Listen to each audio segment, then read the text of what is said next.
Asking about the future of language is that way madness lies. Who would have predicted 1,000 years ago that Latin would no longer be used in 1,000 years' time? By hardly anybody.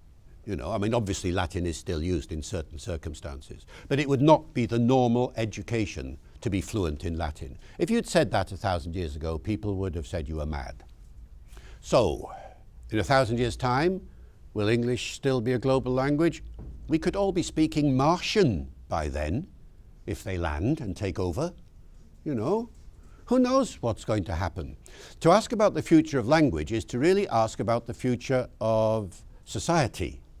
And futurologists are just as unclear about what will happen eventually as I am about language. Because language, you see, is global for one reason only, and that is the power of the people who speak it.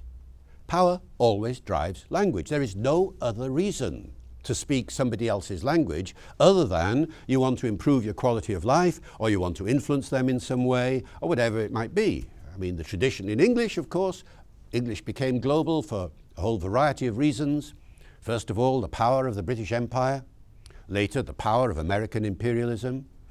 Later, in the 17th century, the power of the Industrial Revolution, which meant that the language of science and technology became English predominantly.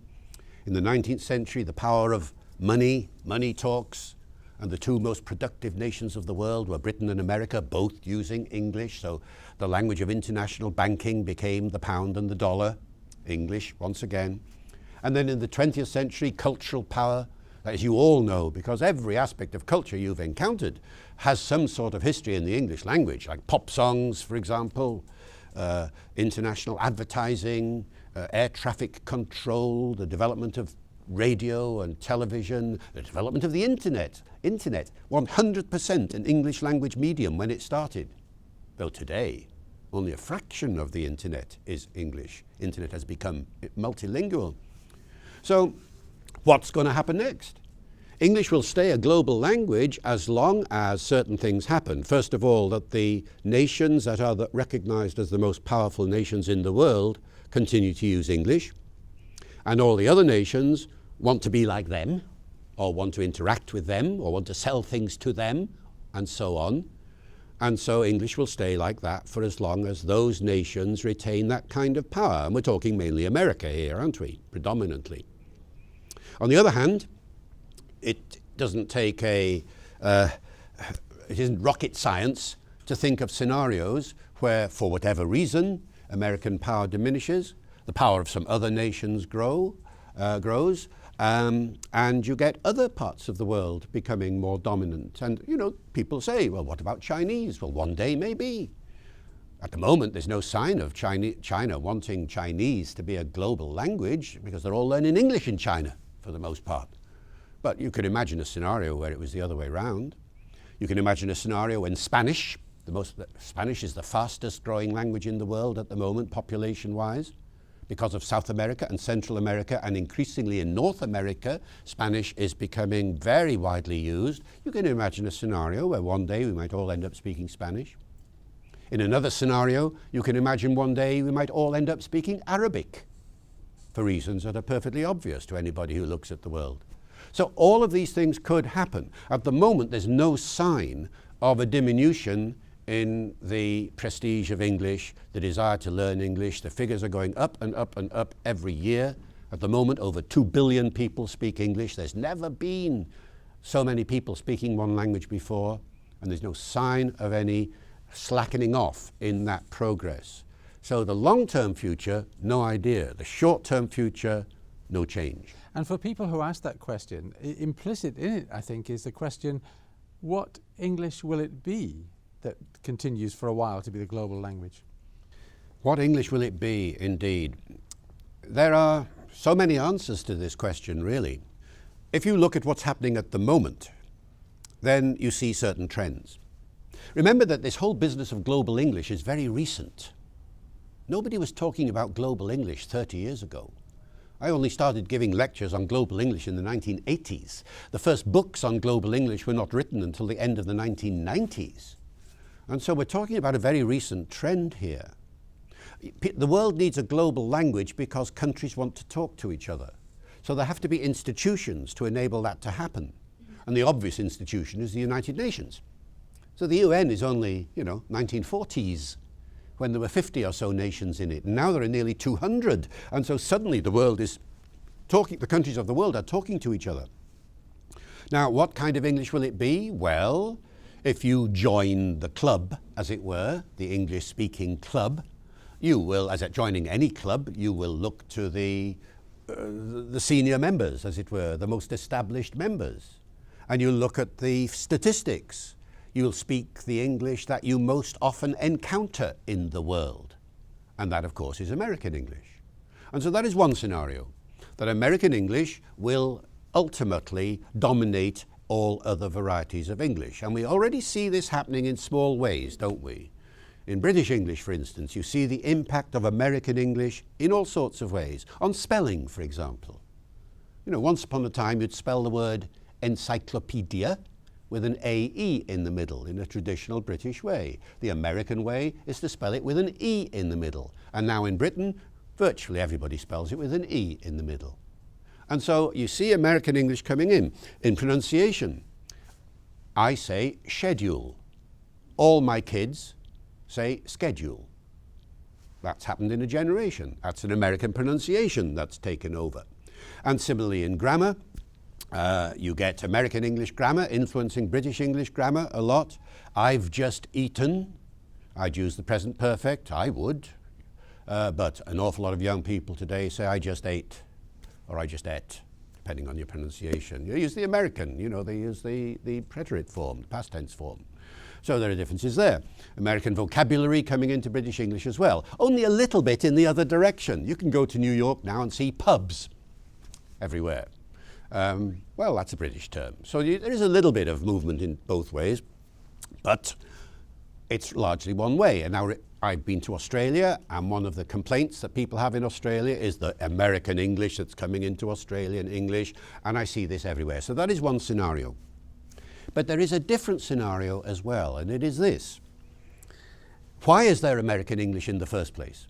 Because the Americans wanted to identify themselves as American and not as British. It was quite a conscious decision. When America became independent, Noah Webster, amongst others, said, we want an American English for an American identity, for the new nation. And that's where American spellings started, you see, and how new American vocabulary got into dictionaries. Now, what happened in America then is now happening globally. So all over the English-speaking world, people are saying, well, you can be British if you like, you can be American if you like, but we want to be Indian, or we want to be Nigerian, or we want to be Ghanaian, or what have you. And the English that we use will reflect that cultural identity. Now, we're not talking just a few people here, you see. In India, nobody knows exactly how many, but there must be at least 400 million people speaking English in India, speaking Indian English, not speaking British English or American English or anything like that. Quite distinctive English too, both in pronunciation, in vocabulary, even in grammar. So just to give you an example, a typical Indian use of the present tense would be with verbs that I don't use in the continuous form for, and I bet you don't either very much, although usage is changing. So I would say, I know something, I think about it, I remember this, but in Indian English you will hear, I am knowing the answer to your question. I am thinking about it, yes, I am remembering what you are saying, I am knowing, I am thinking, I am remembering. Now this is not a traditional British or American usage, but it's dominant in India, and not just India, but also Sri Lanka and the other countries around. Now because there is so much movement around the globe now, and there are so many people of ethnically South Asian origin in Britain, Now you hear that a lot of the time in Britain, and it coincides with another trend which you must have noticed, a general increase in the use of the present continuous, where once upon a time you would have had the present simple. And the best example I can think of is McDonald's slogan. What is it? You all know it. I'm loving it. I am loving it. Well, think about that for a second. You would never have said that 20 years ago. You know, you'd have said, I love it. But now people are saying, I'm loving it. Yeah, I'm loving it. And McDonald's is fostering that kind of switch. So the Indian usage is coinciding with this general trend. And therefore, could the English of the future be some sort of amalgam of all sorts of English from around the world? You know, bits of Indian English, bits of Australian English, bits of American English, bits of British English. Who knows, bits of Serbian English. You know, everybody can put something into the melting pot of English so that when people meet from a whole variety of nations, as you get so often in business meetings and international conferences, or just in a hotel in any part of the world, and English is being used as a lingua franca, could a lingua franca English, and that's the term that's often used these days, which is culturally not identifiable with any one place because it's a mixture of everything, could that be the norm? And I think probably that's the way it's going to go. And just to close off this section, and very briefly, how many bits of Englishes would you say you speak? How many Englishes? Well, Just a figure. yeah. Random. Well, I speak, the English I'm using to you now is my sort of posh British English that I would use, which doesn't reflect my origins. If I go back home to where I live, which is in Wales, my second language is Welsh. If I'm chatting with people in the locality, lots of little Welsh words are going to slip into my conversation. There's going to be a much stronger Welsh accent than perhaps I'm using to you now. Do you hear the difference? If I start speaking in a Welsh sort of way now to you, there'd be little bits of Welsh grammar coming in and so on. So there's that. But then when I was 10, I moved to Liverpool, and this is the decade of the Beatles. I was nearly a Beatle once for reasons we can go into another day, and I therefore learned Liverpool English. So that's another variety that I have at my disposal when I go back to Liverpool. I can speak Liverpool English like anybody else.